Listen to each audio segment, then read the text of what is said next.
So you say that is a life-threatening disease. It is. And it became life threatening when you put him in a cell where his feces and his urine had to stay with him for most of the time because of your restriction of 23-hour lockdown. Me bumbo clot. Prison life, never, never, never nice. Prison life, I know nothing like paradise. Viewers and subscribers, welcome back to another update. So in this update we have Vybz Kartel's lawyer Isaac Buchanan basically expose the whole corruption that are going down facing Vybz Kartel. Basically Vybz Kartel was put on a 23-hour lockdown, because they said they found a cell phone on the block which was not in his cell. So it's like Kartel now face all the consequences for that. So Isaac Buchanan is exposing that Vybz Kartel is placed in a cell where there is no toilet in there. Whenever them pass them feces or whatever, them have to do it within a bucket, people. And the bucket is shoved to one side of the cell.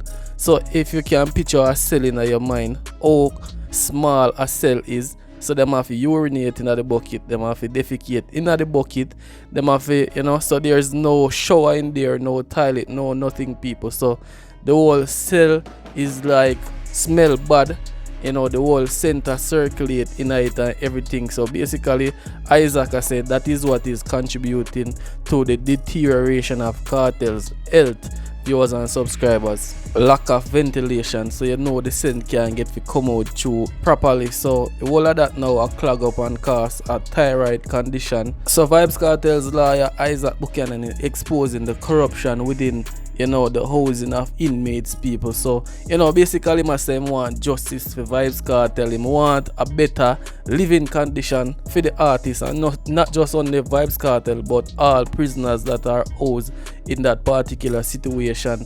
It's like abusing of human rights and stuff. Basically that's what the lawyer is speaking out against, because if it don't fix, then you're going to have a situation where him end up dead in a jail, because he spoke about a situation where a man was bedridden in jail, and then he wasn't tried and he died in his cell. He also spoke about a man who served I think a 40 or 50 years in jail that recently came out in Jamaica, and the government supposed to compensate him for all those time lost out of his life, people. Like reimburse him some money, and I think them say up till now him not get it. So he's trying to avoid all of that. So I'm gonna run the audio with Vybz Kartel lawyer speaking about the whole condition, and you just tell me what you think about it, viewers and subscribers. Remember to leave a like on this video, very important. Subscribe to the channel if you haven't subscribed as yet, and leave your thoughts down in the comment section. Carter lawyer Mr. Buchanan speak out. What was the you say he has grave disease. What is the disease called? It's Graves' disease. You can explain It's a thyroid condition that causes your neck to swell. It restricts your breathing. It trickles down and it also causes the heart condition. There's need for surgery. It causes protruding or pulping of the eyes. And it's a serious, you can appreciate that the ability to get clean, fresh air, sterile environment becomes important to maintaining your health. And the seriousness of it is that one must appreciate that in the pandemic, while everybody was resisting the vaccine, Mr. Palmer's health was so fragile that he had to take the vaccine. Wow. Regardless of the controversies, but that's the risk that somebody could not take in terms of the lack of a sterile environment. So you say that is a life-threatening disease? It is. And it became life-threatening when you put him in a cell where his feces and his urine had to stay with him for most of the time because of your restriction of 23-hour lockdown.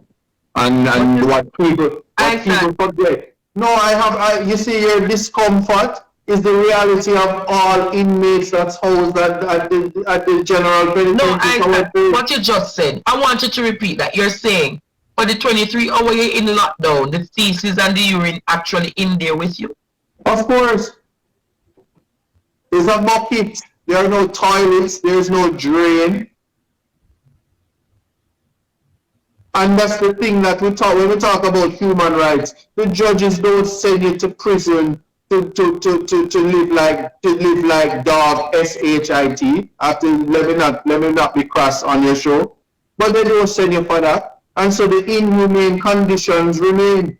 And so when it is that you're going to breach the Corrections Act, and this is for the warder, the superintendent, you're breaching the Jamaican laws.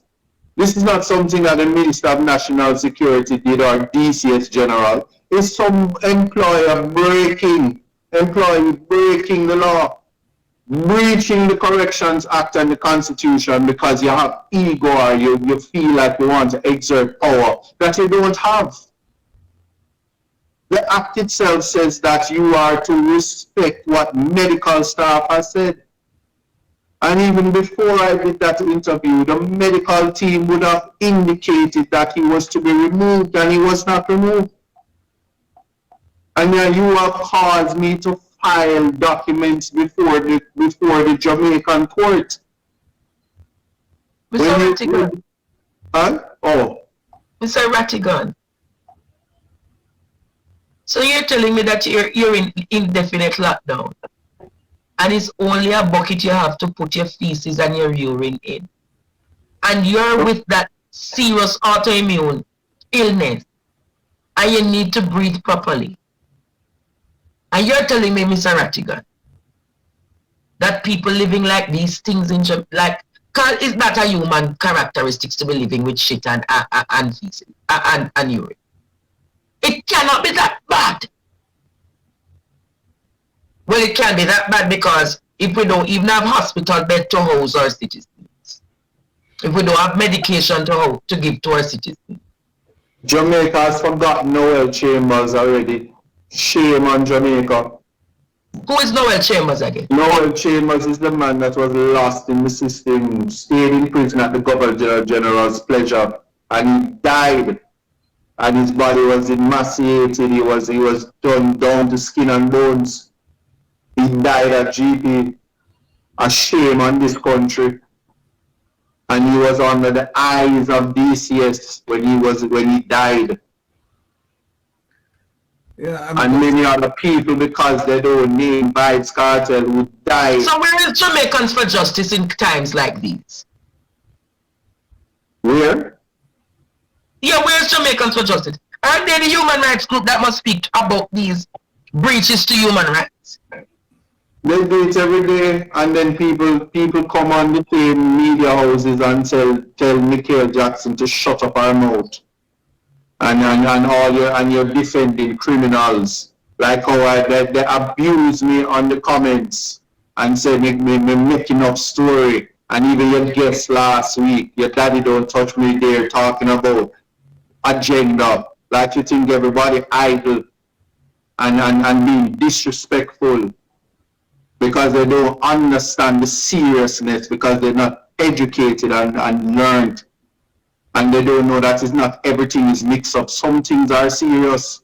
And so I bring up Noel Chambers because we have a 9-day wonder mentality. Just like George Williams is freed and the Attorney General hasn't paid him yet, hasn't out of compassion offered interim payment that can have him live a life after taking 50 years from him. All of this is at the hands of government and putting people in those conditions. So when I talk about those things, I'm very sad about it.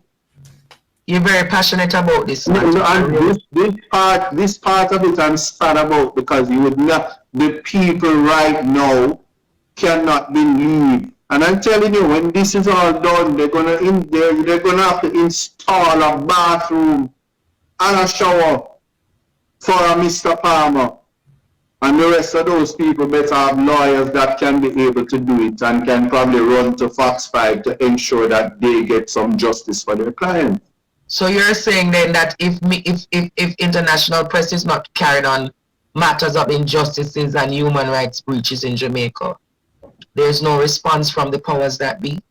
No response. Come on, man. You see students go to school and they're trimming them here and sending them home. And you hear the society talking about rules or rules. If you don't like the rules, don't go to the school. If you want to be treated like a human being, don't go to prison. Big dunce people who are supposed to be educated, sounding stupid. And I have to say it like that because the bias and the disregard for the least among us is most unfortunate. You know why you hear that proclamation? Because they're not the ones in prison. No, I know. And let me just intervene for just this one point. Yeah, because it is your time to speak. You have a big case going to talk. Well, but talking about prison, I recall that back in 2016, that they